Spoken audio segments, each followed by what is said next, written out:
Too bad I should have brought along my grandson, who happens to be quite a popular television star, really, and a specialist in bossa nova, believe it or not.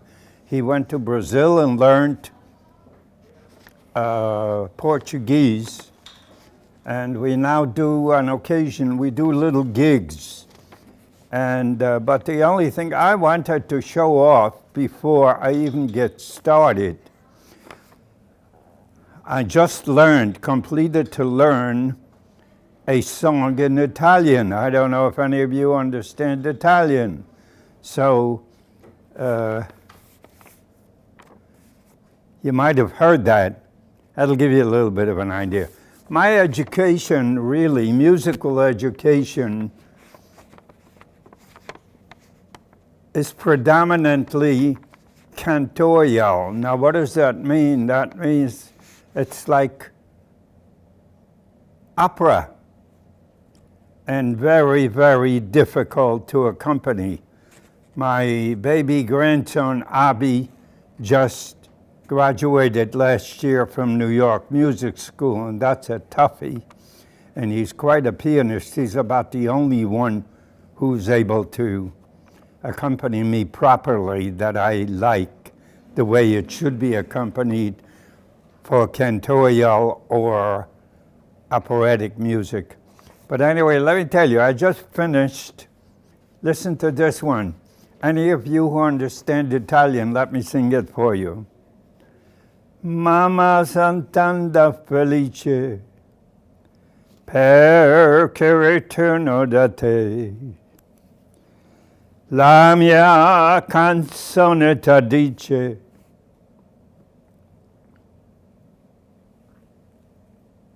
che fu quel giorno per me. Mamma Sant'Anda felice, per lontano per mamma, solo per la mia canzone vola. Mama. Any of you heard it before? You should have, because it's been on television and radio. Sarai con me, tu non sarai più sola, quanto ti voglio bene, queste parole d'amore, che te severe.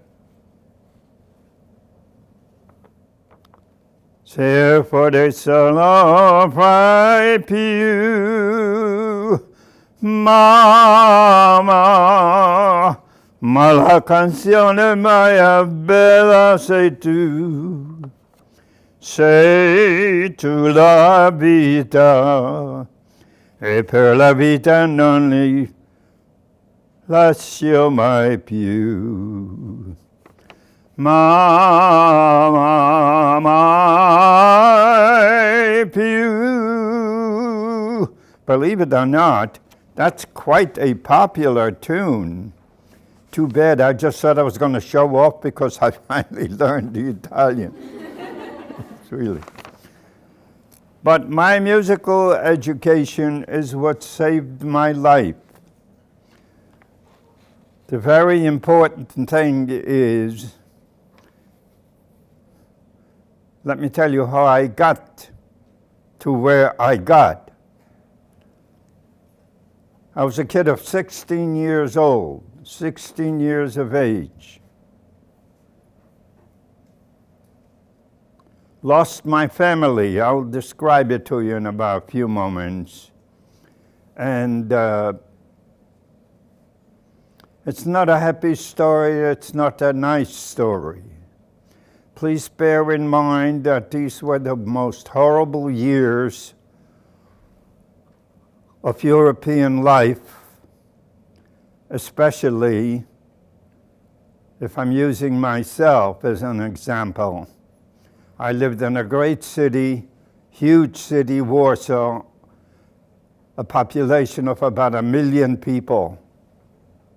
It wasn't a small town. My languages And if some of you complain I'm going to ramble, I'm going from one thing to another, but that might give you a little bit of an idea of what makes me different than the rest of the people. Really. I am now, have just retired as cantor. You know what a cantor is? A cantor is a fellow who sings in a church, temple, or whatever, you know, a religious institution. As a matter of fact, I just retired as cantor of Temple Sinai in Trenton, where I had a choir of about 18 or 19 people, accompanied by an organ, and on Sundays it was right next to in Trenton itself. It was a huge, beautiful temple. Before that, I was a soloist, a singer in Warsaw in the great synagogue that was blown up by the Nazis in 1943, right after the Warsaw Ghetto uprising. Can you hear me? I hope you are. Okay. Anyway, Warsaw was a huge, thriving city, and to be a cantor, you really had to know what you're doing musically. And I want you to know there were special schools for that, but singing was my life, and I will try to give you an idea what happened, how it happened, and where I stand right now. Too bad I do not have accompaniment. I should have had my grandson with me, and he would have loved that. I'll give you a little bit of a song before I get started, and I'll give you the information. When I arrived at the States in 1946, January of 1946, I was a musical wonder because I survived close to 3 years of Auschwitz. Now, you've heard of Auschwitz, of course.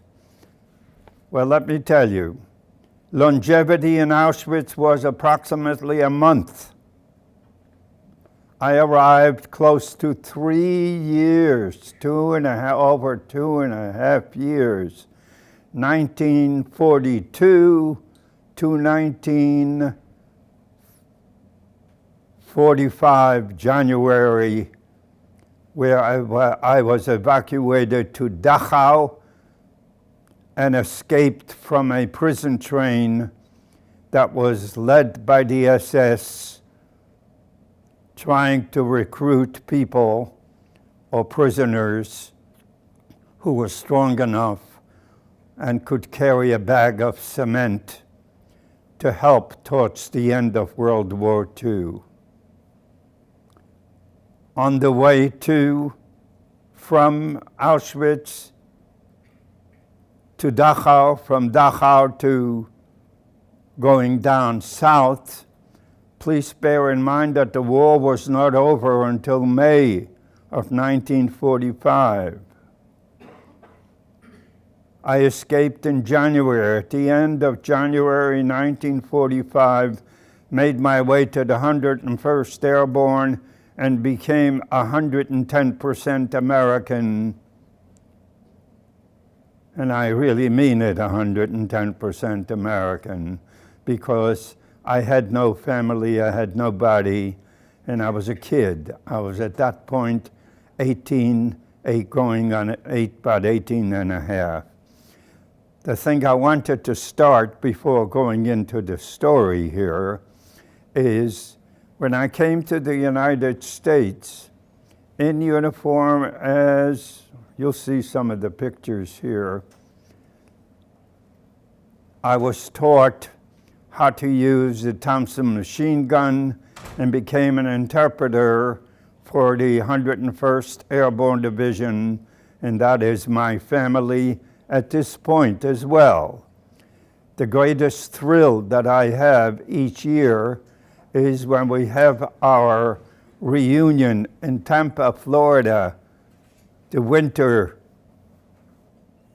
get-together, and I am introduced as our own little Davy is going now to sing our national anthem. And that's the greatest thrill that I have each year.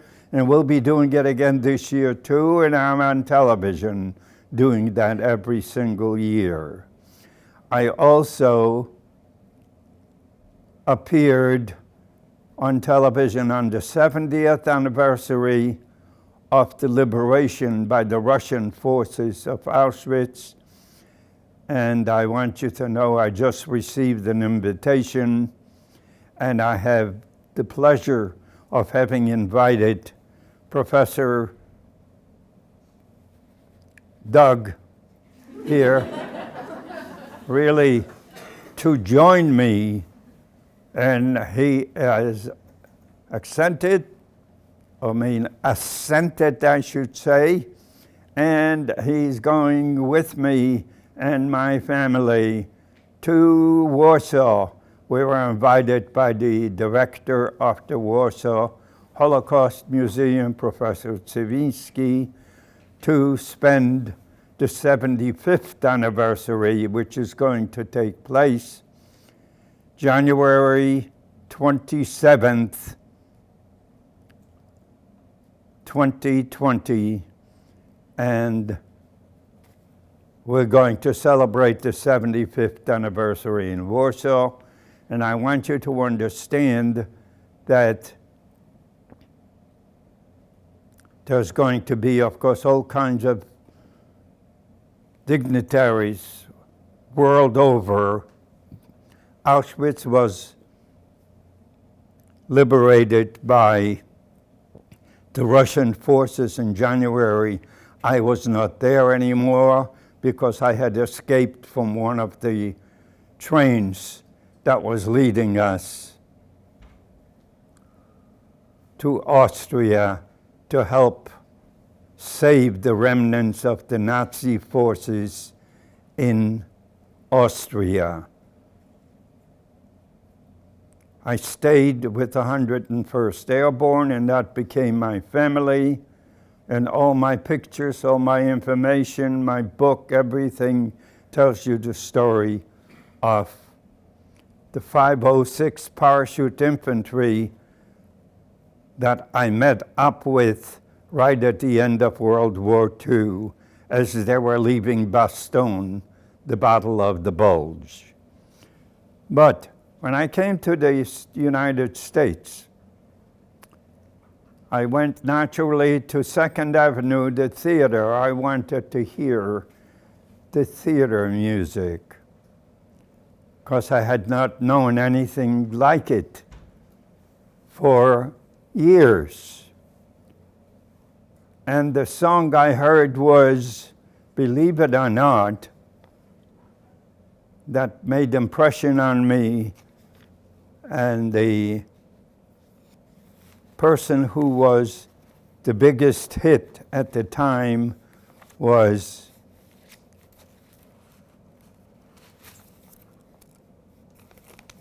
please bear in mind that I'm getting a little bit older. And just in case you want to wonder how much older, 2 weeks ago, believe it or not, I was 95. 95. That's heavy. Quite heavy. And I'm trying to get the pictures. Of course, they're all screwed up. What are you looking for? I had it written on here, and I had written down on top, I need a helper. And Professor Serby is really going to act like I would never have made it without him. Is this one you're looking for? No, but that's all right. Well, you'll believe me, it was quite a music. Here he is. What was his name? Colonel Shai Abramson of the Israeli Defense Forces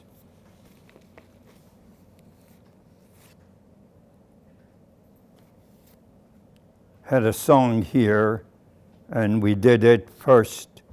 I think it starts off in Yiddish, which is I did not know really and wasn't allowed. You want to break up.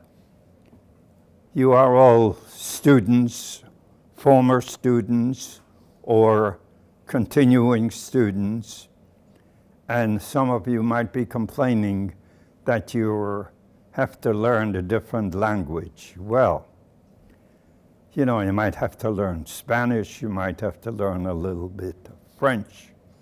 Well, my claim to fame is that every single subject that I learned in grade school, I went to a private school. Listen to this one. You see, Poland did not have, before the war, and I think it's important that most of you know, did not have a middle class. You were either well off or you were poor. Poor, period.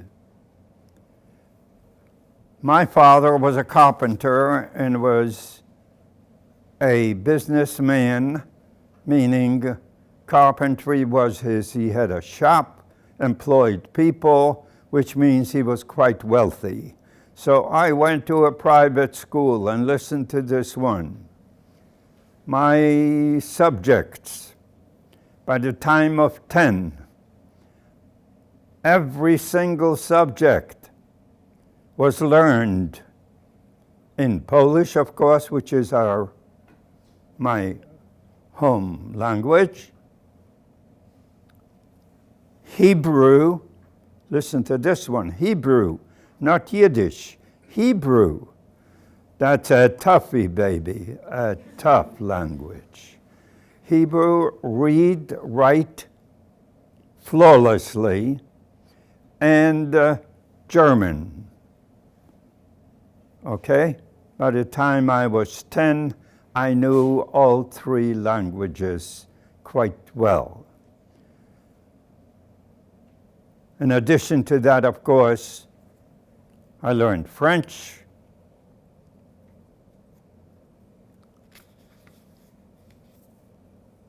But the point I wanted to tell you, I want to show off just for another second, and then I'll give you the story here.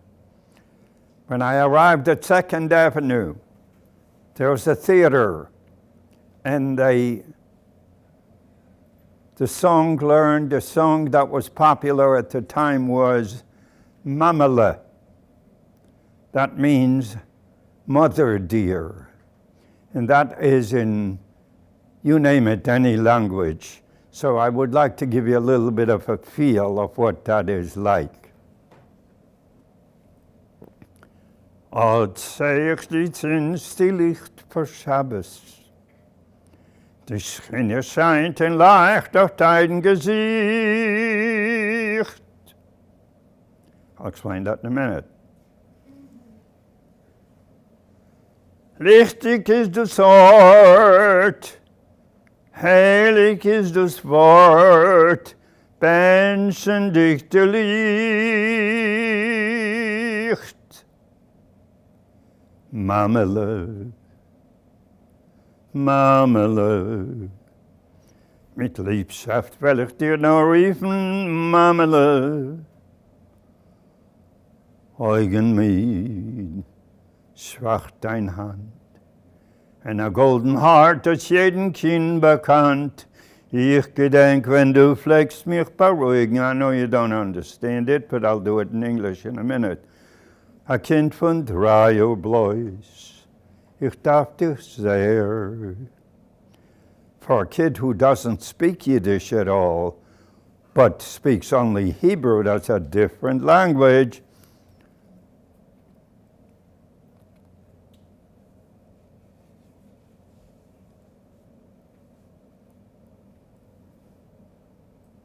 Augenmid, schwach dein Hand, En een golden hart, dat jeden Kind bekannt, ich gedenkten, flog fängst mich bedeugen. Ein Kind von 3 Blois, ich darf dich sehr. Wie die pflegst mich setzen damals auf dein Schoß. Mit der Kisch upgewischt jeden Träger, weiß dein Kopf, wie Schnee was fällt. Mama, hau has, dat die was growing old. Mamele, Mamele, sei gebencht von Gott, Mamele. Mama dear, I'll always call you Mamele. Tired eyes, wrinkled hands, and a loving heart that always understands. I heard this on 2nd Avenue in 1946, and I really flipped out. I remember how you used to comfort me, a little boy of 3, in bygone years. I remember how you took me on your knee. With a kiss, you would dry my tears. Silvery hair, heart of gold. Day by day, I hate to see you growing old. Mamele, Mamele. May God bless you, dear Mama, Mama. You can imagine for a kid who had no exposure to music from that particular time of the year when the Nazis took over Warsaw. Well, let me give you a little bit of a point here. Most people live and remember their lives as a continuous slow march of time. But I see my life more as 2 different lives. One lived before World War II and one another. The Holocaust and the life I experienced during the 6 years of the war, I keep in a guarded place in my mind. For many years, people would ask me how old I was, and I would always tell them several years less than my actual age, simply because I didn't want to count the years of the Holocaust. In fact, one of the first things I did when coming to the United States in 1946 in January was to have my prisoner number that was tattooed on my arm removed so that I didn't have to explain. It wasn't popular to talk about Holocaust. I didn't want to explain what it meant, so that I didn't have to really explain those numbers, what they were. All that remains now is a shadow of the last digit, which is number 6, higher than the rest of the numbers.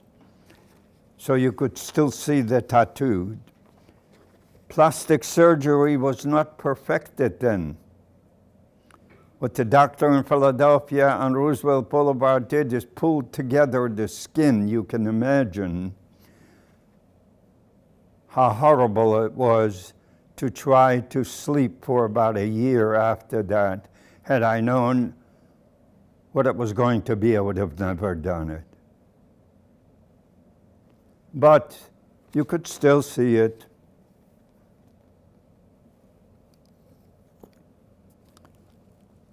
My life before the war, I can recall a very happy childhood growing up in Poland. My family, as I mentioned to you just before, was sort of called very well off. My father owned his own business, upholstery business, actually carpentry, and together with my mother and two brothers, we were a close family. I did well in school, could speak many languages, as I told you before. I spoke Hebrew fluently, Polish fluently, of course, my native tongue, and German, all by the time I was 10. I was a little star, always singing and performing. I sang on Polish radio with an orchestra and had solos in the great synagogue in Warsaw that you're going to see a little later. My father was convinced that I was destined to be the next great opera star. A precocious young man, I always had supporters, fans, girlfriends, or what you might call today, groupings.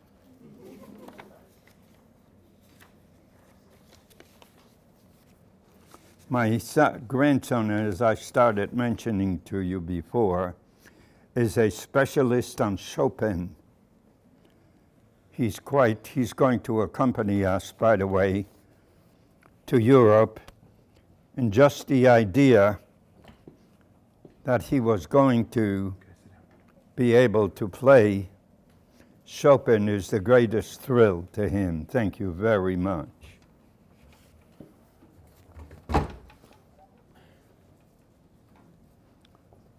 Shortly after becoming what you call a bar mitzvah, most of you know what that is, my singing career and my happy childhood and the life I knew came to an end.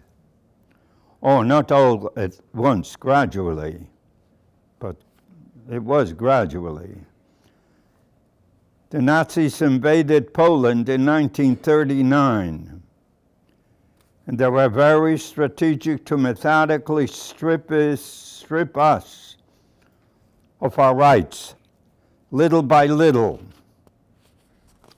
our heritage, our citizenship, and eventually our homes and our lives. As they began rounding up the sprawling population of Jews, my family was not sent to the Warsaw Ghetto because the ghetto came to us. We lived in Warsaw. We already lived in an apartment within the area. And cramming 70,000 people into an area of a few square blocks, I should say, made life very hard and took its toll. My father was able to get a job working outside of the ghetto walls. I'm talking about after the war started. At the nearby airport, the Chopin Airport, that is called now. I remember on one particular day, why I still don't know. My father asked me to go to work in his place. For what reason, I still do not know to this day. I was thrilled to be outside of the ghetto walls for once. But when I came back from working, I found my street blocked off. Something had happened while I was away. Picture, I was 16 years old, and that was a day after my birthday. The day when I became an orphan. I found out later that the SS found a gun in our apartment and murdered my father, 41, my mother, 37, and my two little brothers. I should say my one little brother because the other one managed to get away. panic, terror, unspeakable grief, and very little time to mourn. I did the only thing I could think to do and ran through an unfinished fence of the ghetto, and with the aid of one of my non-Jewish friends, I managed to escape Warsaw.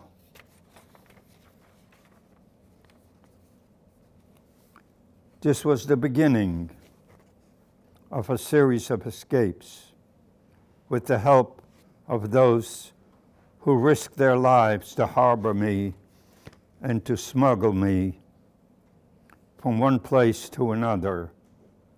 But I could only hide for so long. In December of 1942, if you can picture that far back, I was finally found without papers, identification, and transported to a place called Auschwitz in Polish. The Germans called it Auschwitz. Of the 1,500 people in the train that brought us to Auschwitz, 580 men were selected to work at the train station. More than 900 people, men, women, children, were all murdered. Today, as I stand here before you, of all the people of my particular transport, 83, my number 526, I am the only survivor left to tell that story of that particular transport. Of course, very few today are 95 years old to begin with. I can only try and describe life in Auschwitz, but words cannot do it justice. My first job in Auschwitz was to collect the bodies of those prisoners who committed suicide. All they had to do was step over that little wire into the ditch, and the guard on top of the electrified barbed wire fence would shoot you. That was my job, to collect the bodies in a wheelbarrow. I was strong enough, or looked strong enough, to do it. This was gruesome work, and had I continued doing this day after day, I could have never survived. After a while, word had gotten out that I could sing. After about 3 to 4 weeks of doing that work, one of the SS block leaders asked who in this cell block of about 1,200 or 1,300 in Birkenau, who can sing? Well, everybody knew Wisnia sang, so they got a hold of Wisnia and he sang. What did I sing? German. I spoke German, so I was able to do. Man muss ja Klavier spielen können, wer Klavier spielt hat Glück bei den Frauen. That, believe it or not, that was popular then, and boy, did they love it. And one more. Any of you know or remember the name Andrews Sisters? Believe it or not, what was popular was Bei mir bist du schön. They loved it, absolutely loved it. I can only try and describe life in Auschwitz, but words cannot do it any justice. This gruesome work that I had told you, had I continued doing this day after day, I would never be standing here today. I was ushered in front of the German soldiers at their drunken parties for what could only be considered an audition for my life. At that time, as I told you, Premier bis Duchesne was the big deal. And I knew it. I knew it in every language. From that point on, I became a privileged prisoner. Just what did that mean to be a privileged prisoner in the hell of that concentration camp? It basically meant one thing, that I could live another day. And that became my motto. Just another day. Just another day. I received a new job working in the clothing sauna. They called it a sauna, where we would inspect, disinfect, and try to find the gold or valuables that some of the transports started bringing in 1943, 44, and they came from all over Europe. The transports from Hungary, from Romania, from Yugoslavia, from Greece, from France, from all over the world, men, women, children. Selections were made, believe it or not. I know it's quite difficult to imagine. Anyway, the place where we disinfect the clothes taken from the arrivals of the camp. Even still, I could not avoid a harsh punishment for doing something like missing a morning roll call, a mistake for which I was beaten within an inch of my life.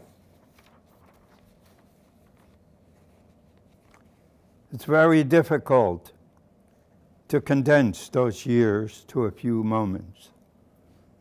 But I can share with you one of my most powerful, I would love to share it, my powerful memories of my time there. There's a famous sign at the entrance, for those of you who follow it, at the entrance to the camp in Auschwitz that says, Arbeit macht frei, which means work makes you free. But us Jewish prisoners were not kept in that part of the camp. They were kept, believe it or not, in Birkenau because of the birches that grew there and because of the mud and mud and mud. Once we got to Birkenau, the Nazi guards ordered us to remove our clothing, to put on our prisoner uniforms. As I was doing this, I think it's important that most of you people, or one of you people, would know what I'm talking about. One SS officer in particular stood over me threateningly, and I came face to face with this shiny belt buckle with a design that declared Gott mit uns, which means God is with us. I have a copy of it right here. Believe it or not, I told that story to Doug, and boy, he went out and got it. He got one of those. God is with us. I says, God is with him, with these murderers? I could not believe it. I says, that's impossible. I'm going to outlive him, and I'm going to live each day. I was astonished and I was furious at that moment. But even more so, I became determined. I became a person with a mission. I was determined to outlive him, as I mentioned to you. and to outlive them all. Determined to live a worthy and meaningful life free from that place. I committed to a personal challenge.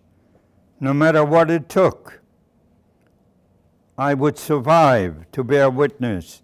Please bear in mind, when I got to Auschwitz in 1942, guess who the prisoners were?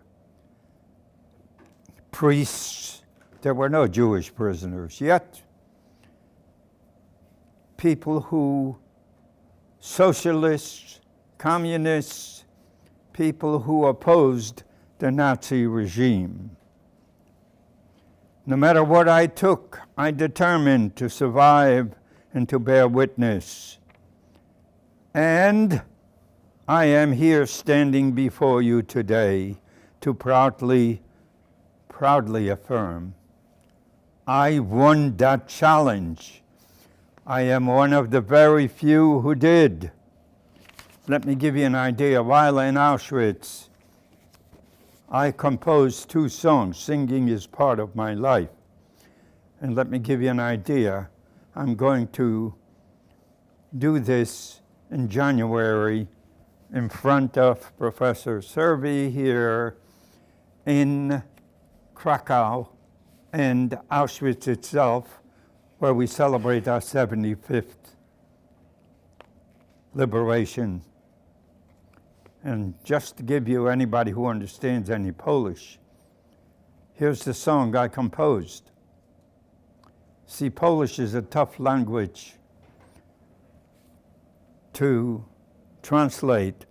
It took only about 40-some years until my grandson, Abi, was smart enough and well enough to be able to translate the song.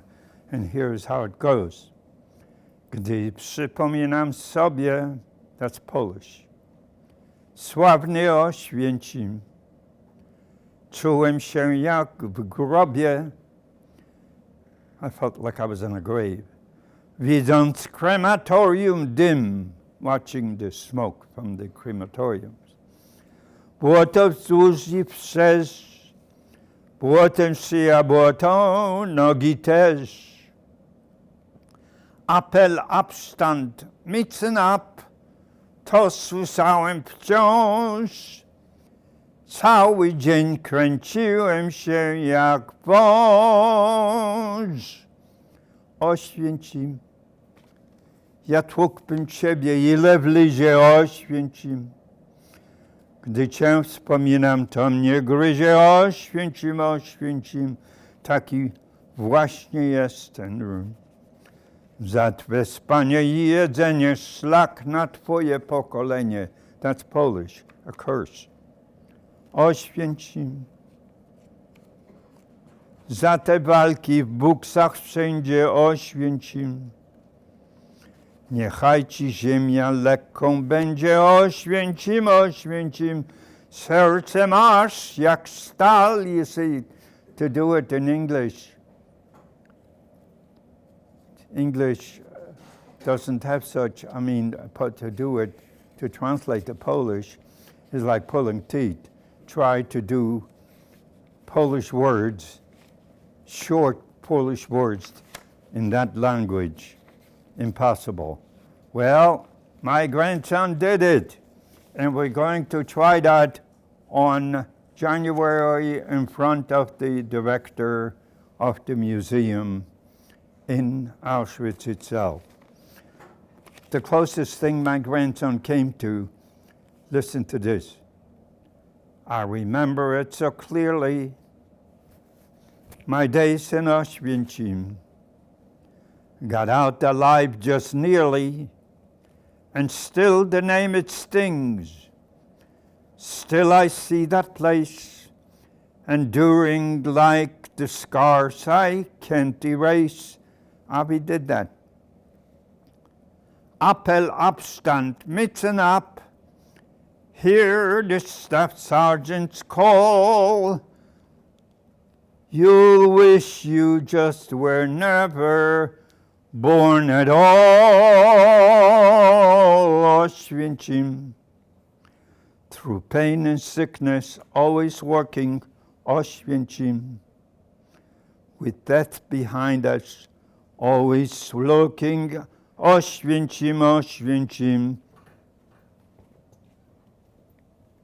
I don't want to fall. Yeah. You don't want to. He will like some twisted dream. Never mind the hope of fleeing. Hunger is the only being. Auschwitz, like numbers on my arm it lingers. Auschwitz, I curse you with my broken fingers. Auschwitz, Auschwitz, heart be hard as stone.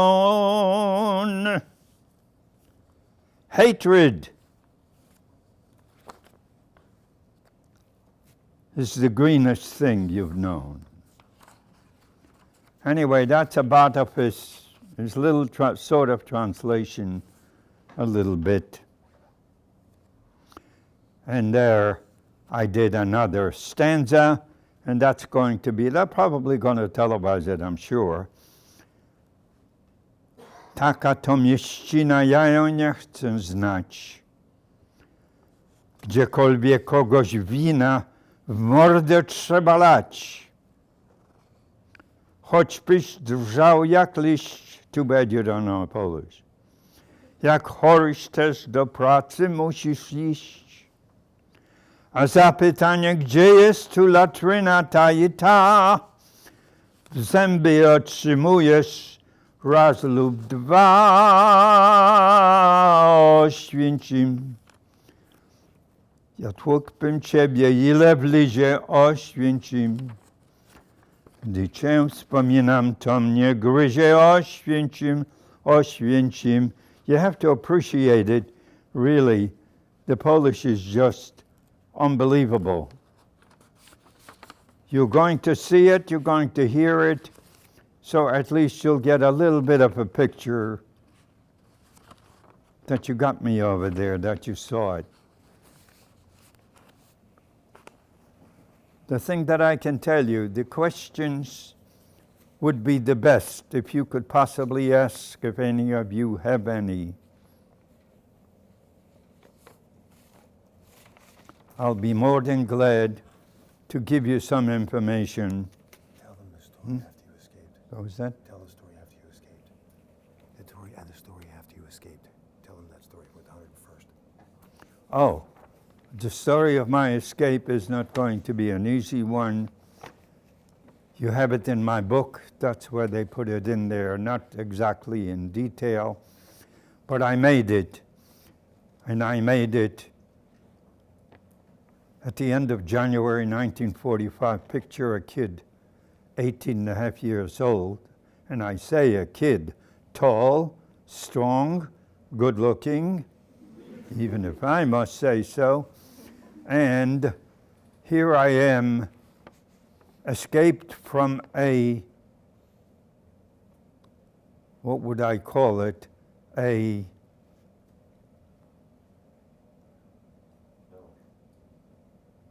forget about hell, but making sure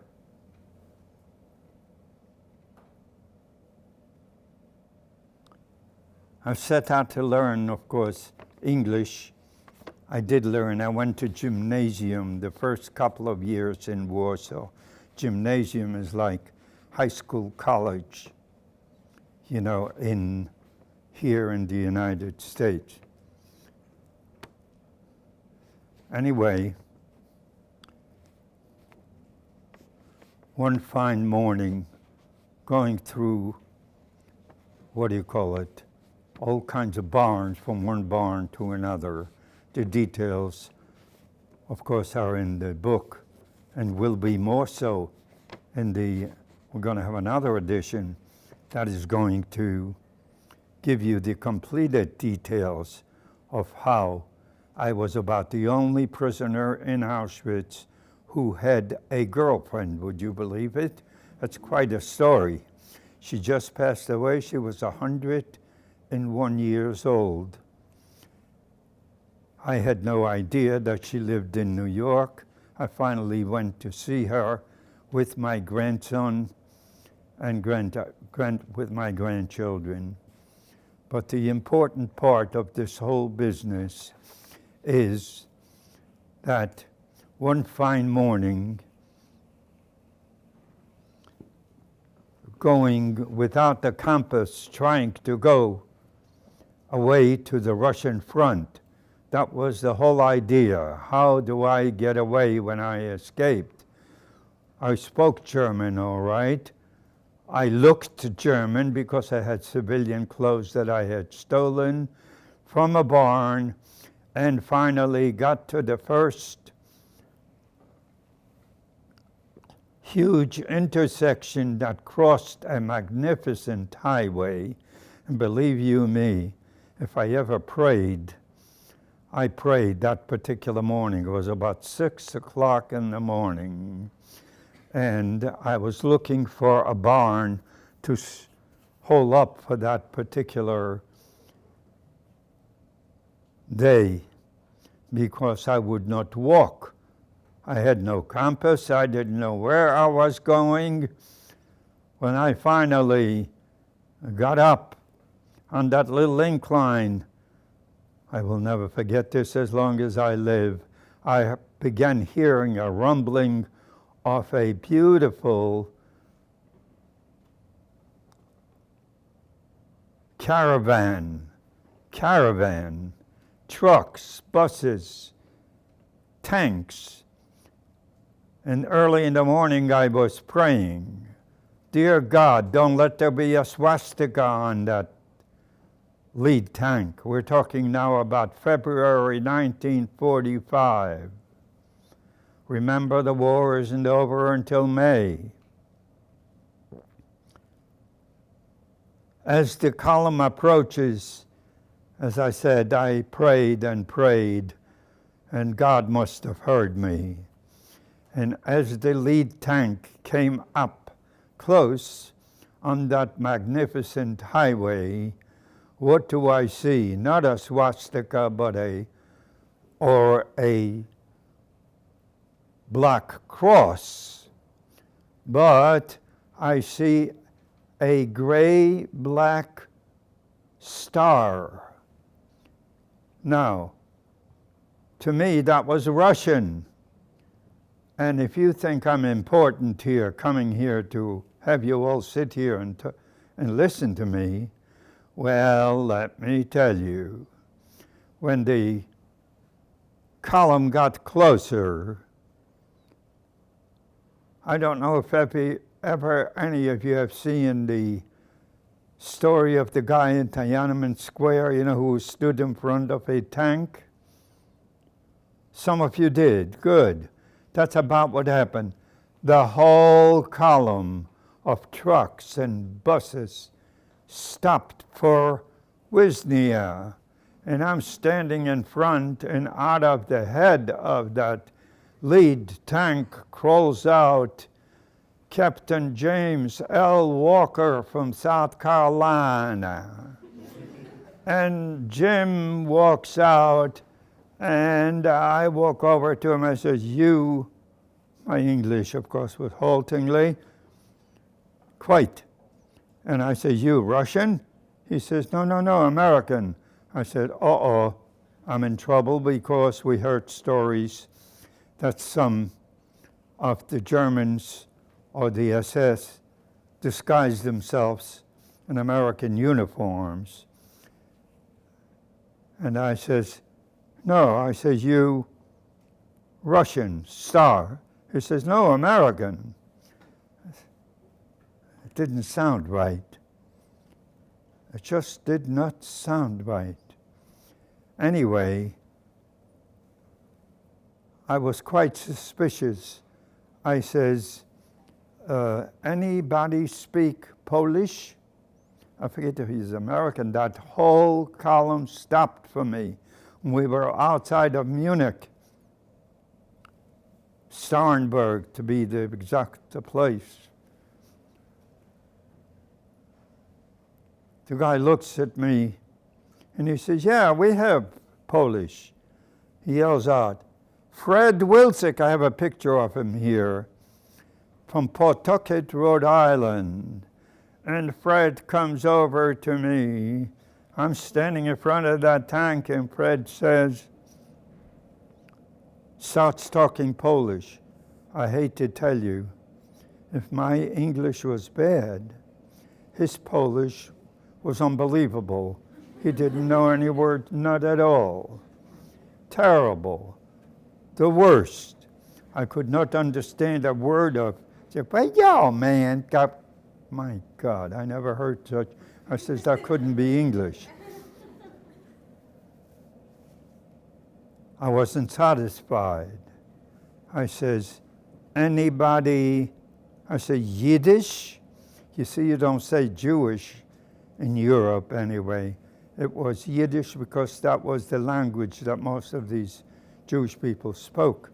So I figured maybe you'll get somebody. So Walker yells out, Harry Wiener, Harry Wiener. The whole column stopped, you can imagine. Trucks, buses, everything. You thought I was important. Anyway, Harry Wiener comes driving up in a Jeep. And Harry starts talking Yiddish to me. His Yiddish was worse than Fred's Polish. It was impossible. To cut this story short, I never left the 101st Airborne. I learned quick. I became the first translator, asking some of the SS to refuse to throw away their arms in German, because my German is quite fluent, and never left them until February 1946, until I came to the United States, to Hoboken, New Germany. That gives you an idea. Hoboken became my new United States. Why did I so much want to come to the States? Because I had an aunt living in the Bronx. 750 Grand Concourse, I'll never forget that one. She wouldn't believe that I was who I was, because I was in full uniform with a machine gun. She didn't believe it. And my English was better than her husband's at that particular point. P.S. The United States became my family, still is, always will be, and I'll tell you, it breaks my heart when I have to read about somebody desecrating a flag, really, or downing the United States in any fashion. It's my love, will always be, and I believe firmly, that people do not appreciate the United States unless they come from someplace else, really. Anyway, looking forward to going to Poland back in January with Professor Serby, and we are going to have quite a time. If you have any questions, if you have any information you would like, any of you who would want to get the book, you could get it here. Now I'll sign it for you. And if you want to get it later, anyway, Serby made sure that he helped write that book. Thank you very much.